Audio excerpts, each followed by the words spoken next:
Not a very good storyteller because I have deafness and ADHD.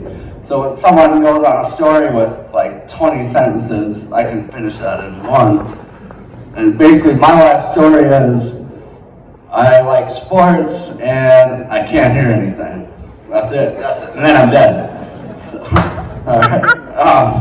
Okay, so my first experience is I have a friend who's like Tony Stark in town, you know. So he has this huge shop with a whole bunch of machines, lots of lasers, and a smart home Alexa. And a lot of people use that. It's kind of the norm today. But to me, it's like Iron Man and Tony Stark.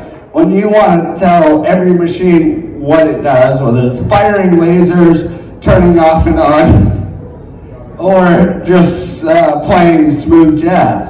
All right. So,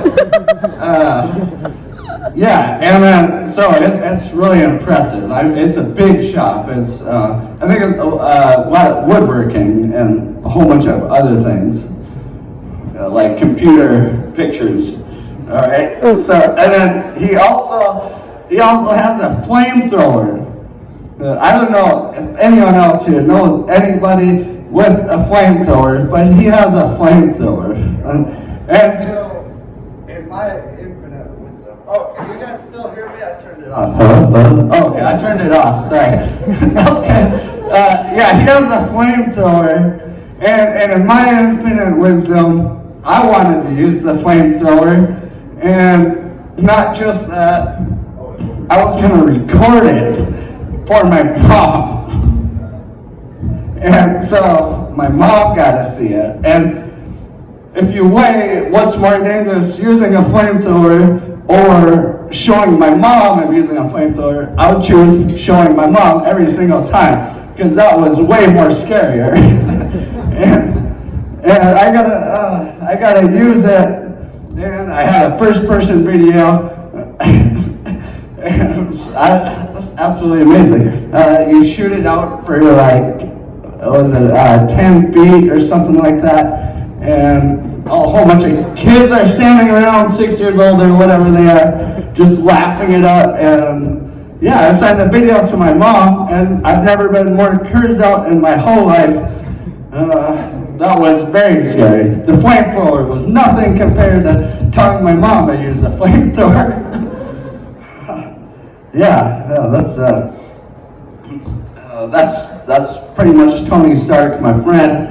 And he also, unrelated, but he also has cats. He also has cats, and I'm a dog person. And these cats are super cute and cuddly. And I'm like, wow, the cats are very nice. I've lived with dogs my whole life, and cats are pretty much the enemy. Until I met these cats. And, you know, like I'm 39 years old. This is like a first time life experience for me. And they come up to you, you know, brush your leg or whatever. And I'm like, wow, this is very nice. Until I find out they're serial killers. All right. They kill everything. And they found a bunch of mice and it bit their heads off, blood squirting everywhere. And then after, they're alive too. And after that, they still, I'm sorry, I made myself laugh, but they still rush up to you like the cutest things in the world, you know? And they're very kind, cute serial killers. And a week after that, I found a cat in a tree near my house, and I took that cat in because cats are really kind and nice. And yeah, it's a very nice cat.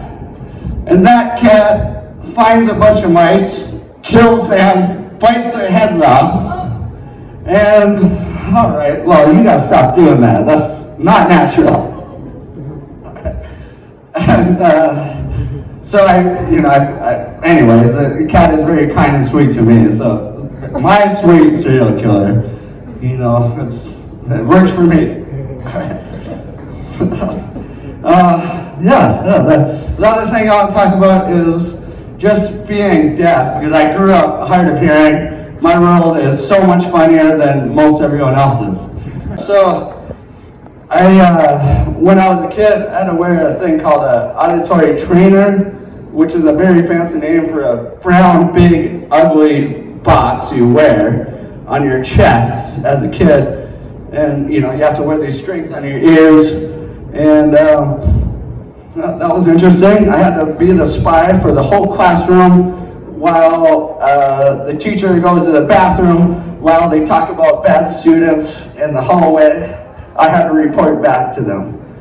And that was a whole experience in itself. But I also played football. I also played football with that. Wore my hearing aids the first couple times. Then I lost them.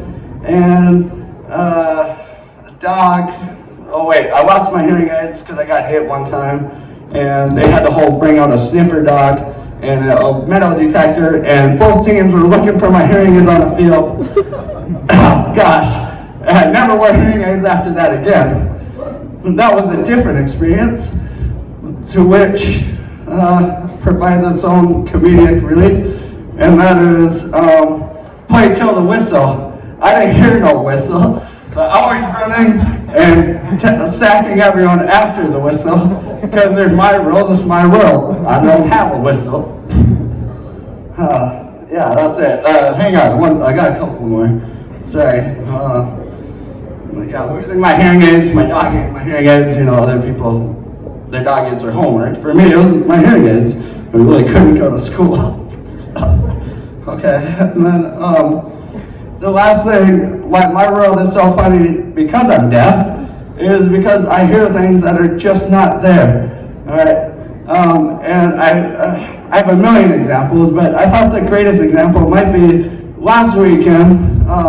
When we did an improv thing, we did an improv thing for the first time, and I think the skit that I thought I heard was it might have not been way funnier because I didn't hear the skit anyways, but the skit I thought was really funny, and that was, I think it was Matt, who was actually going to host tonight. It was his skit about going to Comic-Con. I think it was about their dad and the kid arguing about going to Comic-Con or something like that. But what I thought I heard was, he puts on the ninja thing on his head. You look like a ninja, you wrap a belt around your head. I don't know if you guys know what I'm talking about.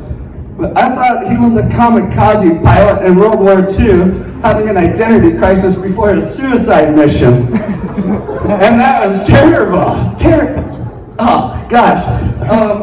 Yeah, so his dad told him to do the honorable thing. You gotta do the honorable thing for your country. Go on this, take down some ships, but that was so terrible. That's what I thought I heard, and that's just a little sample of my world. And that's about it. Okay, thanks. All right.